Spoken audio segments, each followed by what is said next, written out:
प्यारे भक्तों, स्वागत है आप सभी का हमारे YouTube channel super hit knowledge 372 में।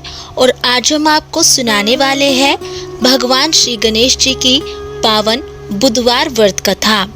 बुधवार का दिन भगवान गणेश जी को समर्पित होता है और यह व्रत करने से जीवन के सभी संकट दूर होते हैं, बुद्धि का विकास होता है और हर कार्य में सफलता प्राप्त होती है। तो आइए श्रद्धा और भक्ति के साथ बुधवार व्रत की पावन कथा का श्रवण करते हैं। बहुत समय पहले की बात है, भारतवर्ष में एक सुंदर और समृद्ध नगर था। उस नगर में एक अत्यंत ही धर्मपरायण राजा राज्य करता था और राजा का नाम था राजा धर्मपाल। राजा बहुत ही न्यायप्रिय था और प्रजा भी उससे अत्यंत ही प्रेम करती थी। राजा के महल में सभी सुख सुविधाएं थी, धन दौलत की कोई कमी नहीं थी, परंतु राजा और रानी के जीवन में एक बहुत ही बड़ा दुख था। राजा की रानी राजमाता सुशीला को कोई संतान नहीं थी। राजा रानी ने बहुत पूजा पाठ किए, कई यज्ञ कराए, अनेक देवी देवताओं की आराधना की, परंतु संतान सुख प्राप्त नहीं हुआ। रानी दिन रात चिंतित रहती और राजा भी मन ही मन दुखी रहते थे। एक दिन नगर में एक संत महात्मा पधारे और राजा ने उनका स्वागत किया और उन्हें राजमहल में आमंत्रित किया। राजा ने संत से कहा, महात्मन, हमारे पास सब कुछ है परंतु संतान नहीं है, कृपा करके कोई उपाय बताइए। महात्मा मुस्कुराए और बोले कि राजन, संतान सुख और जीवन की सभी बाधाओं को दूर करने वाले भगवान श्री गणेश जी है। यदि आप श्रद्धा से बुधवार व्रत करें और गणेश जी की पूजा करें तो अवश्य ही आपकी मनोकामना पूर्ण होगी। राजा ने हाथ जोड़कर कहा कि महात्मा, कृपा करके इस व्रत की विधि और कथा भी बताइए।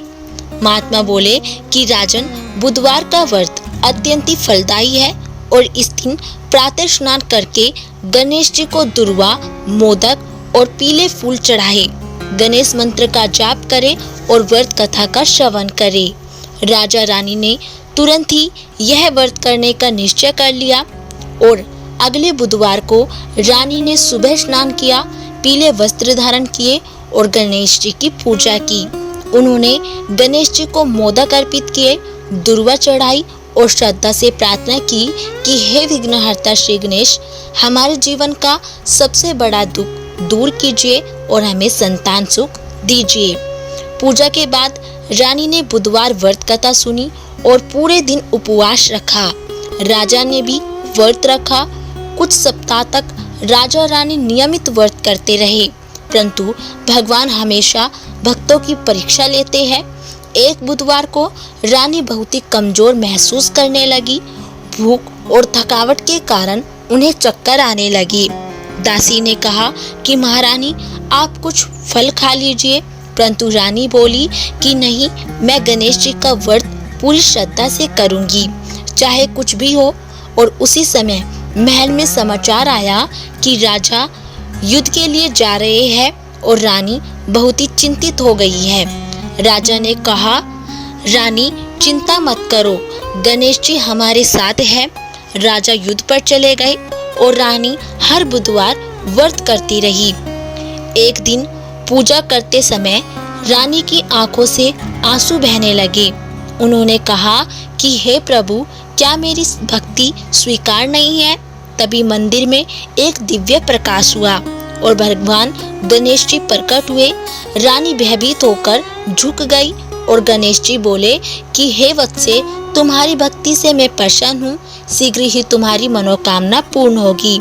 इतना कहकर गणेश जी अंतर्ध्यान हो गए और कुछ महीनों के बाद रानी गर्भवती हुई।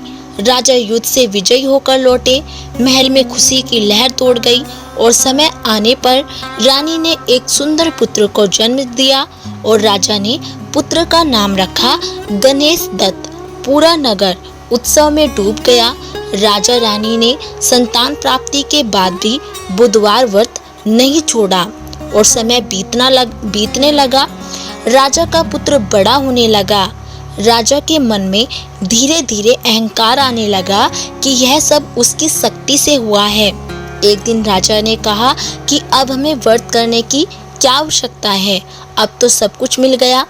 रानी ने समझाया कि राजन, यह सब गणेश जी की कृपा से मिला है, व्रत छोड़ना उचित नहीं है।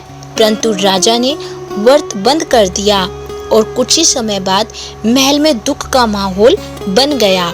राजा का पुत्र अचानक बीमार पड़ गया और वेद बुलाए गए, पूजा कराई गई, परंतु कोई लाभ नहीं हुआ। राजा घबरा गया। रानी रोने लगी कि हे गणेश जी, हमने क्या अपराध किया। तभी रानी को संत महात्मा की बात याद आई। रानी ने तुरंत बुधवार व्रत फिर से शुरू किया और उन्होंने पूरा श्रद्धा से पूजा की और गणेश जी से क्षमा मांगी। अगले ही बुधवार को रानी ने विशेष पूजा की और उन्होंने गणेश जी को 21 दुर्वा अर्पित की और मोदक का भोग लगाया। पूजा के बाद रानी ने कहा कि हे विघ्नहर्ता, मेरे पुत्र की रक्षा कीजिए। और उसी रात बालक की हालत सुधरने लगी और कुछ दिनों में वह पूरी तरह स्वस्थ हो गया। राजा को अपनी भूल का एहसास हुआ और उन्होंने हाथ जोड़कर कहा कि हे प्रभु, मैंने अहंकार किया, मुझे क्षमा कीजिए। महात्मा फिर आए और बोले कि राजन, भगवान गणेश जी भक्तों की परीक्षा लेते हैं। जो श्रद्धा से व्रत करता है उसके सभी संकट दूर होते हैं। राजा ने प्रण किया कि अब मैं जीवन भर बुधवार व्रत करूंगा। बोलो भगवान श्री गणेश जी की जय हो। तो प्यारे भक्तों, इस प्रकार भगवान गणेश जी की कृपा से बुधवार व्रत करने वाले भक्तों के सभी दुख दूर हो जाते हैं और भगवान गणेश जी हम सभी पर अपनी कृपा बनाए रखते हैं।